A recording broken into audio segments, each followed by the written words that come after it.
Hello everyone, कैसे हो आप सब। एक बार पुनः स्वागत है आप सभी का हमारे अपने YouTube channel Shiv coaching classes पर। उम्मीद करते हैं दोस्तों आप सभी मस्त होंगे, बेहतर होंगे और आप सभी की पढ़ाई भी अच्छे तरीके से चल रही होगी। आज की इस वीडियो में हम देखेंगे क्लास 12 बायोलॉजी एनसीईआरटी चैप्टर 4। जैसा कि दोस्तों आपको पता है हमारा चैप्टर 4 चल रहा है जो कि वंशागति एवं विविधता के सिद्धांत है। देखिए इसमें आज की इस वीडियो में हम देखेंगे गुणसूत्र यानी कि क्रोमोसोम क्या होते हैं तथा साथ ही साथ क्रोमोसोम की संरचना क्या होती है, इसके बारे में भी देखेंगे। तो आइए सीधे वीडियो को स्टार्ट करते हैं। यदि हम सबसे पहले बात करते हैं गुणसूत्र की या क्रोमोसोम की, तो देखिए क्रोमोसोम की खोज जो है सबसे पहले किसने की थी? स्ट्रासबर्गर नामक साइंटिस्ट ने की थी।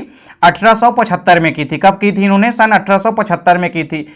तो गुणसूत्र की खोज तो किसने की थी? स्ट्रासबर्गर ने। लेकिन जो क्रोमोजोम वर्ड है यानी जो क्रोमोजोम टर्म है, इसको सबसे पहले किसने दिया? तो वाल्डेयर नामक साइंटिस्ट ने दिया था। मतलब जो क्रोमोसोम शब्द है इसको सबसे पहले किसने दिया सबसे पहले किसने प्रयोग किया? तो वाल्डेयर नामक साइंटिस्ट ने 1888 में इसका प्रयोग सबसे पहले किया। चलिए अब इसके बाद यहां पे हम थोड़ा परिभाषा समझ लेते हैं, डेफिनेशन देख लेते हैं गुणसूत्र की कि गुणसूत्र की डेफिनेशन क्या होती है। तो देखिए जीन्स का वहन करने वाली, वहन का मतलब होता है ले जाने वाली, तो जीन्स का वहन करने वाली वे जीव द्रव्य इकाइयां जो निरंतर कोशिका विभाजन द्वारा गुणन करती है तथा अपने व्यक्तित्व, आकारिकी एवं कार्यकी को बनाए रखती है, गुणसूत्र कहलाती है। देखिए सबसे पहली चीज क्या है यहाँ पे कि जीन्स का वहन करने वाली, मतलब चूंकि जीन्स भी कहां स्थित होते हैं? गुणसूत्र के अंदर स्थित होते हैं। क्योंकि गुणसूत्रों के अंदर जीन्स स्थित होते हैं तो जीन्स का वहन करने वाली मतलब जीन्स को ले जाने वाली ये जीव द्रव्य की छोटी छोटी इकाइयां होती है जो कि निरंतर कोशिका विभाजन के द्वारा गुणन करती हैं। मतलब कोशिका विभाजन के द्वारा लगातार इनमें मल्टीप्लीकेशन या गुणन की क्रिया होती रहती है तथा ये अपने कार्यकी को बनाए रखते हैं। मतलब पीढ़ी दर पीढ़ी गुणसूत्रों के अंदर चूंकि जीन्स उपस्थित होते हैं और जीन्स जो है आनुवांशिक गुणों का निर्धारण करते हैं, तो इस प्रकार से ये क्या करते हैं कि व्यक्तित्व, आकारिकी एवं कार्यकी को पीढ़ी दर पीढ़ी बनाए रखते हैं। इसी को हम क्या कहते हैं? गुणसूत्र कहते हैं। तो यहां पे आप परिभाषिक तौर पे क्या समझ सकते हैं कि जीन्स का वहन करने वाली मतलब जीन्स को ले जाने वाली ऐसी जीव द्रव्य की छोटी छोटी इकाइयां जो कि निरंतर मतलब लगातार कोशिका विभाजन करती रहती हैं और कोशिका विभाजन के थ्रू गुणन करती हैं तथा ये अपने व्यक्तित्व, आकारिकी एवं कार्यकी को पीढ़ी दर पीढ़ी बनाए रखती हैं। उन्हें ही हम क्या कहते हैं? गुणसूत्र कहते हैं।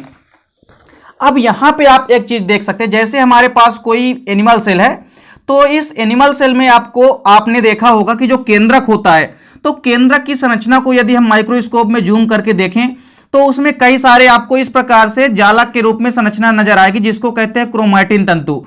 तो ये जो क्रोमैटिन तंतु होते हैं यही कोशिका विभाजन के समय ये जो तंतु होते हैं ये छोटे छोटे हो जाते हैं और छोटे छोटे मोटे मोटे हो जाते हैं और स्पष्ट रूप से दिखने लगते हैं। इन्हें ही हम क्या कहते हैं? फिर गुणसूत्र कहते हैं।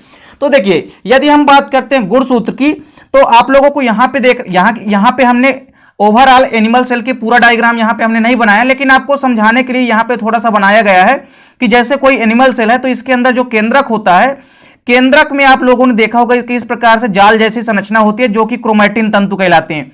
तो यही क्रोमैटिन तंतु ही जैसे ही कोशिका विभाजन होता है, कोशिका विभाजन के समय ये तंतु जो लंबे लंबे होते हैं ये क्या हो जाते हैं? छोटे छोटे हो जाते हैं और मोटे हो जाते हैं थोड़ा, और बेसिकली स्पष्ट रूप से दिखाई देने लगते हैं, जिन्हें हम फिर क्या कहते हैं? गुणसूत्र कहते हैं।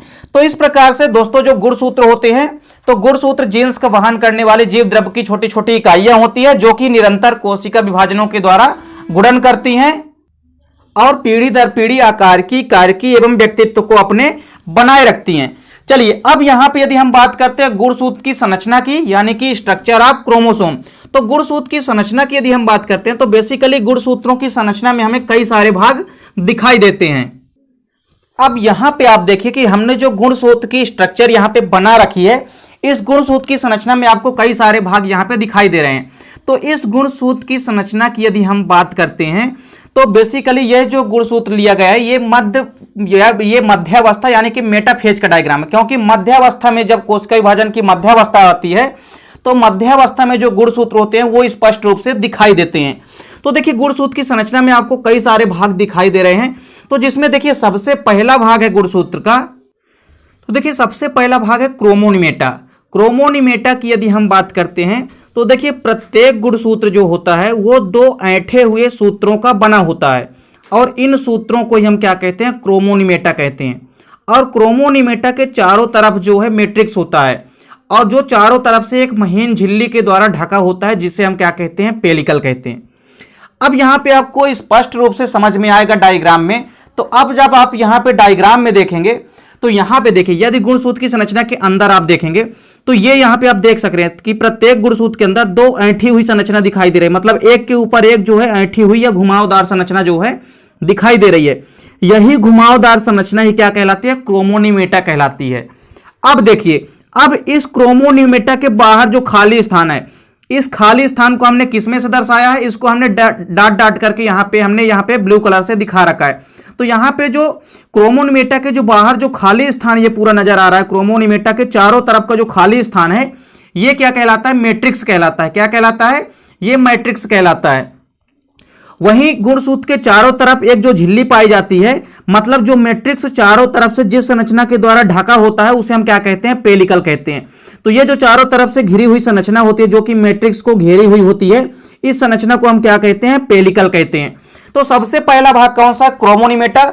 तो क्रोमोनिमेटा आपको समझ में आ गया होगा कि प्रत्येक गुणसूत्र जो है वो दो ऐंठी हुई संरचना का बना होता है, जो कि एक दूसरे के ऊपर यहां पे देख सकते हैं घुमावदार संरचना बनी हुई है। तो यही ऐंठी हुई संरचना ही क्या कहलाती है, क्रोमोनिमेटा कहलाती है। तो क्रोमोनिमेटा के चारों तरफ खाली स्थान या रिक्त स्थान होता है, जिसे हम मैट्रिक्स कहते हैं। और मैट्रिक्स चारों तरफ से एक झिल्ली द्वारा या आवरण द्वारा घिरी होती है, जिसे हम क्या कहते हैं, पेलिकल कहते हैं। अब देखिए, गुणसूत्र की संरचना में जो दूसरा भाग है वो है क्रोमोमियर। क्रोमोमियर की यदि हम बात करते हैं तो देखिए, अर्धसूत्री विभाजन की प्रथम जो प्रोफेज अवस्था होती है, प्रोफेज फर्स्ट अवस्था होती है, इसमें जो क्रोमोनिमेटा होते हैं, इस पर कणों जैसी संरचनाएं दिखाई देती है, इनको हम क्या कहते हैं, क्रोमोमियर्स कहते हैं।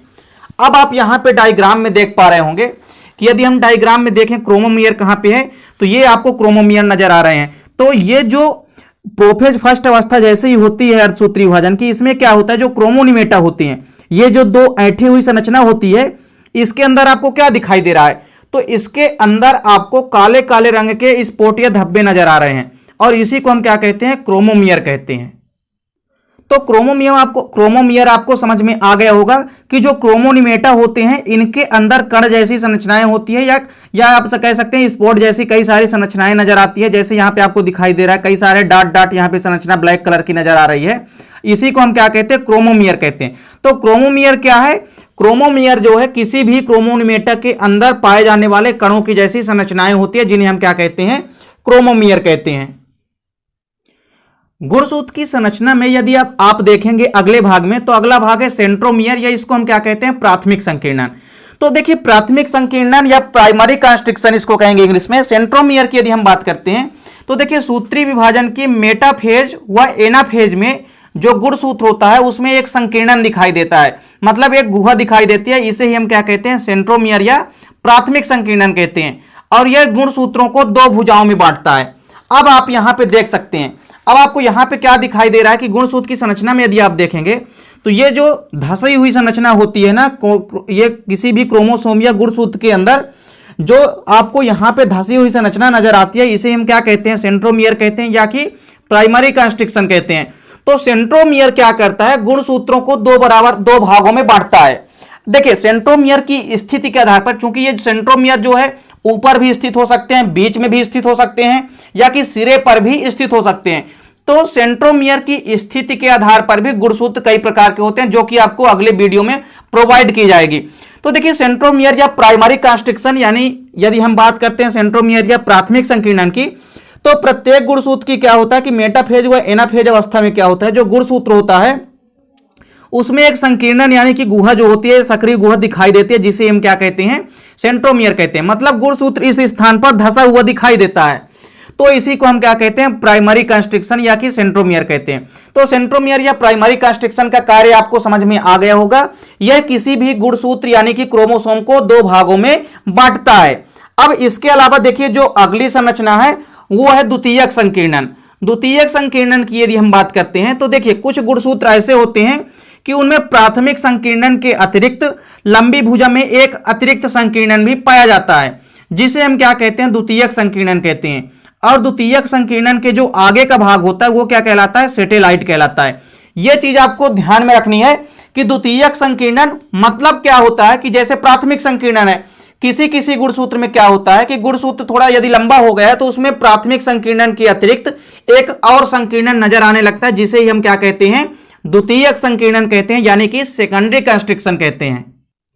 यहां पे आप देख सकते हैं कि जो सेंट्रोमियर है, कभी कभी गुणसूत्र आगे बढ़ के संरचना यदि गुणसूत्र लंबा हो जाता है उसमें सेकेंडरी कंस्ट्रिक्शन यानी कि द्वितीयक संकीर्णन भी नजर आने लगता है। मतलब जैसे प्राथमिक संकीर्णन है उसी प्रकार एक और संकीर्णन यदि नजर आने लगेगा, दूसरा संकीर्णन, तो उसको हम क्या कहेंगे, सेकेंडरी कंस्ट्रिक्शन यानी कि द्वितीयक संकीर्णन। अब यदि बात करते हैं इसकी सैटेलाइट की, तो सैटेलाइट हमने क्या कहा, किसको कहते हैं, द्वितीयक संकीर्णन के जो आगे का भाग होता है ना वो क्या कहलाता है, सैटेलाइट कहलाता है। तो देखिए ये द्वितीयक संकीर्णन हो गई, और द्वितीयक संकीर्णन के जो आगे का पूरा भाग होता है ना ये क्या कहलाता है, सैटेलाइट कहलाता है। लेकिन इसके अलावा एक और चीज आपको ध्यान में रखनी है कि टेलोमियर किसको कहते हैं। तो देखिए टेलोमियर जो होता है तो गुणसूत्रों के अंतिम सिरे को हम क्या कहते हैं, टेलोमियर कहते हैं। जैसे गुणसूत्र की समापन यहां पे हो रहा है तो इसका जो सिरा होता है इसको हम क्या कहते हैं, टेलोमियर कहते हैं।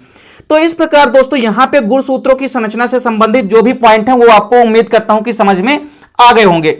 देखिए दोस्तों गुणसूत्रों की यदि हम बेसिकली संख्या की बात करते हैं तो अलग अलग जीवधारियों में गुणसूत्रों की संख्या अलग अलग होती है। यदि हम बात करते हैं एज ए ह्यूमन यानी कि मानव में यदि हम बात करते हैं तो मानव में 46 गुणसूत्र पाए जाते हैं, यानी कि 23 जोड़े गुणसूत्र पाए जाते हैं। और ये जो 46 गुणसूत्र होते हैं ना ये खाली एक कोशिका में पाए जाते हैं। तो एक कोशिका में तो 46 गुणसूत्र हो गए, लेकिन मानव के अंदर यदि ओवरऑल कोशिकाओं की यदि हम बात करते हैं तो 1000 खरब कोशिकाएं होती है। अब आप लगा सकते हैं कि 1000 खरब कोशिकाओं में कितने सारे गुणसूत्र होते होंगे। तो इस प्रकार से दोस्तों यहां पे आपको याद रखना है कि मानव में गुणसूत्रों की संख्या कितनी होती है, 46 होती है, यानी कि 46 होती है। और ये एक कोशिका के अंदर होती है 46 गुणसूत्रों की संख्या। तो यहां पे दोस्तों उम्मीद करता हूं कि जो भी यहां पे आपको क्रोमोसोम की परिभाषा है और क्रोमोसोम की जो संरचना है वो आपको समझ में आ गई होगी। इसके बाद इसका पार्ट 2 लेकर आएंगे जिसमें आपको क्रोमोसोम के प्रकार व क्रोमोसोम के कार्य की वीडियो जो है प्रोवाइड कराई जाएगी। दोस्तों वीडियो यदि अच्छी लगे तो लाइक और कमेंट कीजिए और दोस्तों के साथ ज्यादा से ज्यादा शेयर कीजिएगा। मिलते हैं दोस्तों नेक्स्ट वीडियो में, तब तक के लिए जय हिंद, वंदे मातरम।